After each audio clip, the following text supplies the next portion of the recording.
আমরা গার্মেন্টস শ্রমিকদেরকে প্রচুর গুরুত্বের সাথে, ভীষণ গুরুত্বের সাথে মূল্যায়ন করি, কারণ তারা আসলে নারীর সামাজিক জীবনে একটা বিপ্লব ঘটিয়ে দিয়েছেন। তো আজকে যেটা আলোচনা হচ্ছে, বিভিন্ন বিষয়ে আলোচনার মধ্যে দুইটা বিষয় আমার কাছে মনে হচ্ছে যে গার্মেন্টস শ্রমিকে এখনকার যেটা সমস্যা, একটা হচ্ছে যারা আছেন তারা ঝরে পড়ার সমস্যা, আর একটা হচ্ছেন যারা আছেন তাদের সংযুক্ত থাকার সমস্যা। এই দুটোই বড় সমস্যা হয়ে এখন দাঁড়িয়েছে, এবং দুইটাই কিন্তু খুবই মানে আমাদের শিল্পের বিকাশ, অর্থনীতির বিকাশ, শ্রমশক্তিতে নারীর অংশগ্রহণের জায়গা, প্রত্যেকটা জায়গা থেকেই গুরুত্বপূর্ণ বিষয় কাটে, সেটা আমাদের ভীষণভাবে ভাবতে হবে আর কি। এখানে আপনারা আপনাদের দিক থেকে, শ্রমিক আন্দোলনের দিক থেকে যা করণীয় আছে সেগুলো তো আপনারা করবেনই, কিন্তু আমার কাছে যেটা মনে হয় যে আমাদের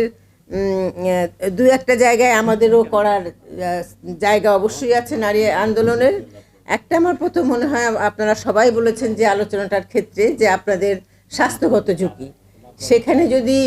মানে স্বাস্থ্য সুরক্ষা একটা কাঠামো কী বলবো আরএমজি সেক্টরে গড়ে তোলার উদ্যোগ নেওয়া হয়, সেখানে হয়তো সেই আন্দোলন, সেই জায়গাটাতে হয়তো আমরা